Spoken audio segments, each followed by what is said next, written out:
we'll just see though. I got to go back and talk with the team and see what makes the most sense. That's really all it boils down to. I'm very disciplined in the sport of boxing, in life in general. It's getting to that point, but if it makes sense, it makes sense. The numbers, I know when the numbers come out, the numbers did very well. The gate did very well. I proved that I'm a draw in the sport of boxing. I proved that the people want to see me. They come out, they support. The same thing that we talked about we were going to do in the DMs before you picked your man. 2026, you're doing it. Promise? Remember, you promised. You're the promoter. Well, I got you. Listen, in the DMs, I got your word on it. All right, just stand on it. So look, handle that business, okay? I don't know. You know what I mean? You know, Devin's season. I just seen something the other day. Keyshawn was saying it like, you know what I mean? He was calling Devin out when he knew he wasn't even ready. You know what I mean? He was calling Devin out when he was 5-0, knowing he wasn't ready. So that season just... Devin Haney is calling on Keyshawn Davis to send over the contract, making it clear he's ready for the fight. Haney didn't mince words, saying that if the bout happens, he plans to break Davis down and control him in a one-sided performance. Come out swinging, come out wild like he does, but you know, I'm gonna break him down. I'm gonna crush him. I'm gonna step on him. No matter. Keyshawn Davis and Devin Haney have been locked in a tense rivalry for years. What started as competitive pride has grown into a personal back and forth, with both fighters believing they're the superior talent and refusing to back down from one another. I was around Shakur as an amateur and shit. So Shakur introduced me to Floyd, Devin Haney, all that type of shit. So there's a hell of times around Devin Haney, and we 24 fitness playing basketball, regular shit before niggas became celebrities type shit, or just who we are today.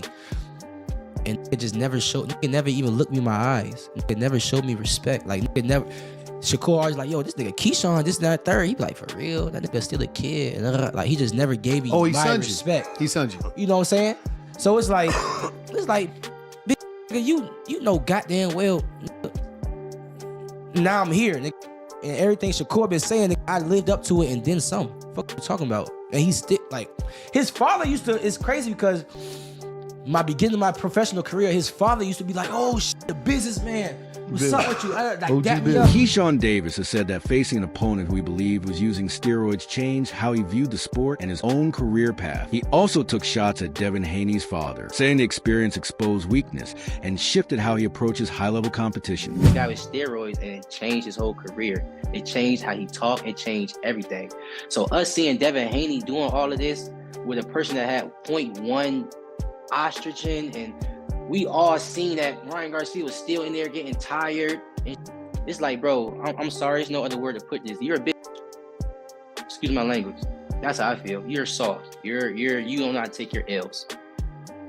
You a person that been given everything all your life, a daddy's boy, making sure you've been straight all your life, and now you took your first loss. I feel like you don't even know how to take it. Granted, I wasn't in there fighting Ryan Garcia, but you asked me how I feel. You just took it always as suing and all that extra shit. I feel like, bro, you soft. Keyshawn Davis has been on an impressive run, highlighted by a strong win over Jermaine Ortiz. That performance showed his growth, confidence, and control in the ring. And now Davis feels fully prepared to take on Devin Haney next. Keyshawn Davis goes out and dominates Ortiz, beats him pillar to post, and knocks him out in the 12th round. 11th round body shot put him down. 12th round body shot took him out. I was really impressed with Keyshawn that night. How about you?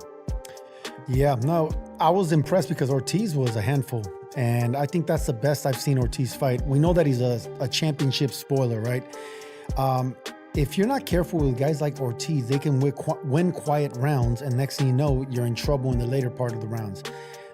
This fight could have turned out that way, but Keyshawn never allowed Ortiz to play the spoiler.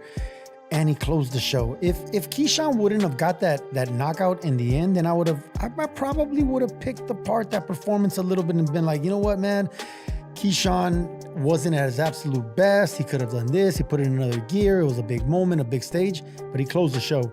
And he never let the spoiler play it. Shakur Stevenson spoke highly of Keyshawn Davis, saying that no one around him matches Keyshawn's level. Stevenson explained that Davis has helped prepare his brother and others, but made it clear that Keyshawn operates on an elite tier of his own. Like this, right? It's kind of, I'm not going to say it's kind of unfair.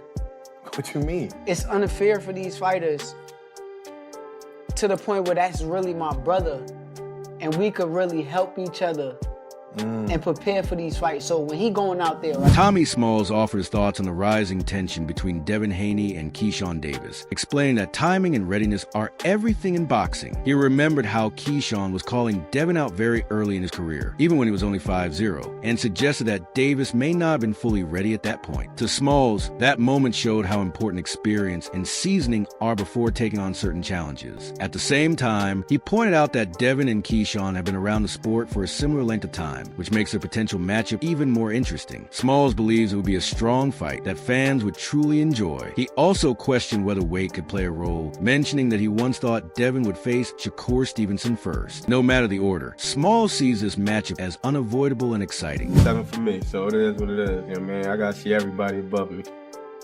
You know what I mean? If you're not above me, I ain't worrying about you. If you got one of them belts, I'm on that ass. You know what I mean?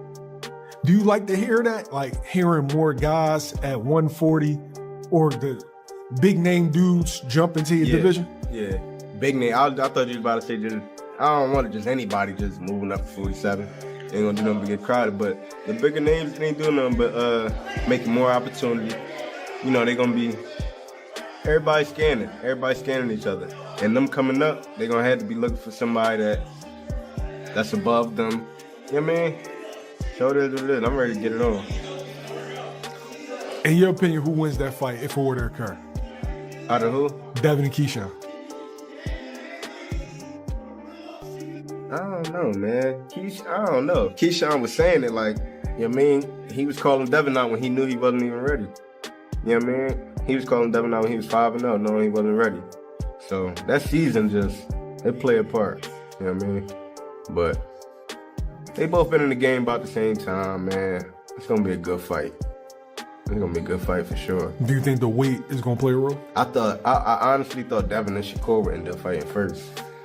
You know what I mean? Me too. I thought they would end up fighting first, but you know what I mean? Davis controlled the fight from the opening bell to the final moments, setting the pace and slowly breaking Ortiz down with sharp, accurate work. He blended his offense smoothly, landing jabs to the body, hooks, uppercuts, and clean combinations, all while applying non-stop pressure that gave Ortiz no chance to get comfortable. The bout came to a dramatic close in the 12th round, when Davis scored a knockout after relentless body attacks. It was a powerful statement on a big stage, showing not just his skill, but his ability to finish strong when it counts. The win firmly established Davis as a rising threat in the sport and made it clear he's ready for bigger tests ahead. Had a good game plan, Jermaine Ortiz, and he's just not that guy. He's come up short now 3 times on the biggest stage possible. No shame losing to Loma, Lopez, and Keyshawn, but when you're getting knocked out in the last round, that's when you start questioning your stance in the top of the game. But that's credit Keyshawn, man. He closed the show and he looked incredible. I thought Keyshawn was really good. He obviously filled out the weight really well. He is a strong 140-pounder. Body work has become his MO. You go back to the Dennis Baranchik fight, knocked down Baranchik, kind of went the same way. Knocked down Baranchik in the 3rd round with a body shot, knocked him out in the 4th round. This time was the 11th and the 12th round for Jermaine Ortiz. I would disagree with you that I didn't like Ortiz's game plan. I thought he should have moved a lot more. Many analysts believe that by 2026, the most exciting fight in boxing could be Keyshawn Davis versus Devin "The Dream" Haney. Tension has been building for years between Davis, his brothers, and Haney, with constant verbal exchanges driving fan interest. While Haney has been linked to opponents like Gervonta, Tank Davis, and Mario Barrios, plenty of observers feel that a showdown with Keyshawn would deliver more excitement and financial appeal. Davis, already a champion at 135 pounds, has impressed fans with performances that some found more thrilling than Shakur Stevenson's, shifting attention toward even bigger matchups. Keyshawn Davis brothers, and Devin "The Dream" Haney. I believe in the 147-pound division that a Keyshawn Davis versus Devin Haney will be just as interesting, just as lucrative than any of those fights that we mentioned. A potential fight with Rolly Romero, potential fight with Devin Haney and Crocker. I think Keyshawn Davis and Devin Haney will be a way better fight than that. Mario Barrios, I think that Keyshawn Davis and Devin Haney promo will be way better than the Mario Barrios and Devin Haney. And of course, those are unification bouts, but we also in the landscape of boxing in which belts don't matter as much. It don't matter as much. It matters, but it don't matter as much. Keyshawn Davis was already a champion in the 135-pound division, and where he performed very, very well. At 147 pounds, the stakes become even larger. Analysts note that in today's boxing world, titles matter less than star power, fighting style, and fan connection. Davis brings an Olympic background, sharp technique, and non-stop pressure, while Haney offers polished fundamentals and proven championship experience. Together, they create a clash of styles that promises real action. Some even describe it as Davis chasing Haney, refusing to let the moment pass. With Bill Haney steering Devin's career and Keyshawn eager to prove himself, the promotional buildup alone could rival any unification fight. By the summer of 2026, this matchup is expected to stand out as one of the sport's defining events. That Keyshawn Davis has is really more entertaining than the performance that Shakur Stevenson had. We were talking about Shakur Stevenson and Tank in the 135-pound division, but as Keyshawn kept emerging, he was already a conversation of Shakur, Keyshawn, and Davis, Keyshawn. Of course, we got Andy Cruz. They're going to be facing Murataya on the 24th, but look like that fight is not gonna happen. The primary fight for Keyshawn Davis now, in my opinion, is Devin the Dream Haney in 147 because that's his plans.